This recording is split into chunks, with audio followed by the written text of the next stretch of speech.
माननीय नरेंद्र मोदी जी ने जब प्रधानमंत्री का बागडोर संभाला, एम्स की बड़ी श्रृंखला प्रारंभ हो गई।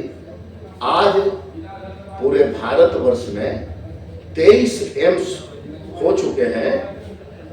और हम बात करें शिक्षा क्षेत्र की, तो 2014 में नरेंद्र मोदी जी की सरकार ने पहले देश में जो 16 IIT, 13 IIM, 9 ट्रिपल IT और 75 वैसे शैक्षणिक संस्थान थे जो आज महत्व के हैं। आज की तारीख में 23 IIT, 20 IIM, 25 IIT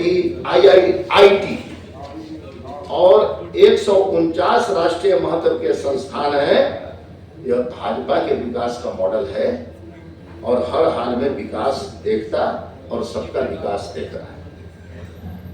आज कांग्रेस के युवराज कहें या शहजादा सीट के लिए तरस रहे हैं।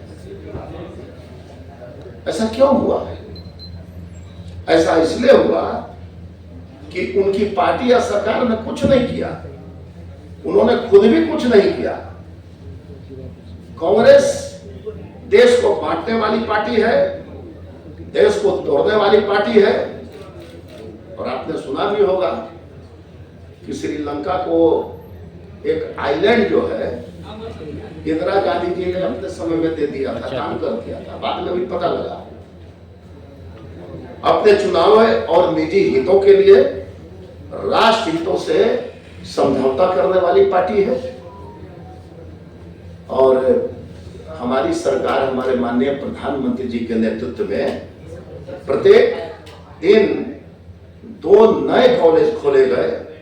हर हफ्ते एक नई यूनिवर्सिटी प्रारंभ हुई। साल 2014 में भारत में 400 से भी कम मेडिकल कॉलेज थे, अब यह संख्या 700 हो गई।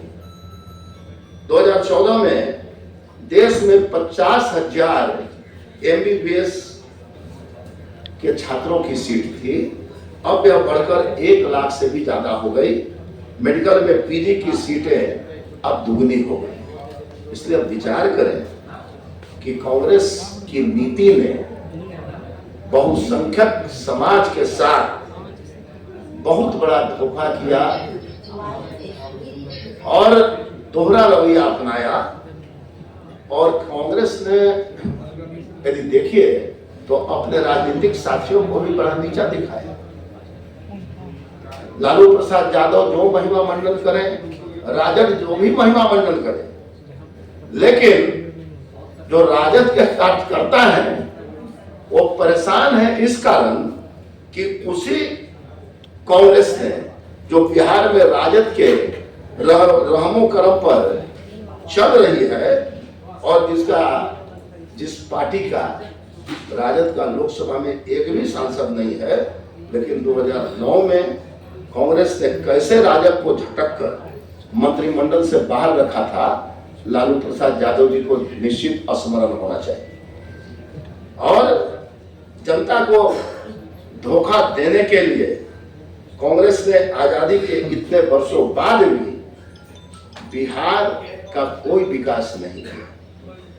आरक्षण में यह बड़ा ही इंपॉर्टेंट विषय है कि आज आरक्षण में जितना खेल कांग्रेस ने किया वो अक्षम है। OBC दलितों का आरक्षण तुष्टीकरण की भेंट चढ़ा देने वाली कांग्रेस आज अपने सबसे खराब राजनीतिक दौर पर पहुंच गई है।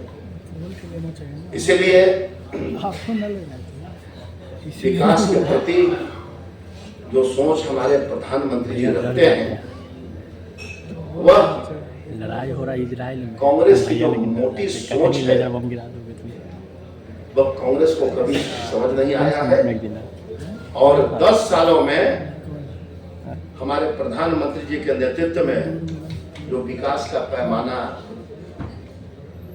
भारत में हुआ है, जो विकास हुआ है, भारत की अमृत पीढ़ी का सशक्तिकरण हुआ है, सभी को सस्ती सुलभ स्वास्थ्य की सेवा पहुंचाई जा रही है। विदेश नीति और राष्ट्रीय नीति, राष्ट्रीय सुरक्षा का आधार राष्ट्र प्रथम बना है। विश्व में भारत की साख बनी है। बुनियादी ढांचा निर्माण की अभूतपूर्व रफ्तार चल रही है। पर्यावरण की सांस्कृतिक धरोहरों का संरक्षण हो रहा है। हमारी सरकार ने गरीबों की सेवा, वंचितों का सम्मान, किसान एवं नारी शक्ति को नई पहचान हमारे माननीय प्रधानमंत्री नरेंद्र मोदी ने दिया है। और जबकि कांग्रेस की सरकार में नेहरू गांधी की परिवार की चाटुकारिता, परिवारवाद को बढ़ावा, राजनीतिक वोटों का तुष्टीकरण, अदूरदर्शी निर्णय, भ्रष्टाचार की कभी खत्म न होने वाली संभावनाओं का विकास किया गया है। इसीलिए कांग्रेस बताए कि इस देश में दूसरा एम्स खुलने में 50 साल की देरी क्यों हुई। राहुल गांधी बताएं कि उनकी सरकारों में भ्रष्टाचार की गगनचुंबी इमारतें क्यों बनी। सोनिया गांधी बताएं कि अमेठी से राहुल गांधी भाग निकले तो कांग्रेस में अपने सांसद प्रतिनिधि को छोड़ किसी अन्य कार्यकर्ता को कांग्रेस ने क्यों नहीं मौका दिया। कांग्रेस बताए कि उसने कच्चा द्वीप श्रीलंका को क्यों दे दिया। मैं इसके पहले भी मैंने चर्चा की थी। कांग्रेस के नेता यह भी बताएं कि पिछड़ी जातियों के आरक्षण को वोटों की तुष्टीकरण के लिए अल्पसंख्यक वर्ग को क्यों दिया गया।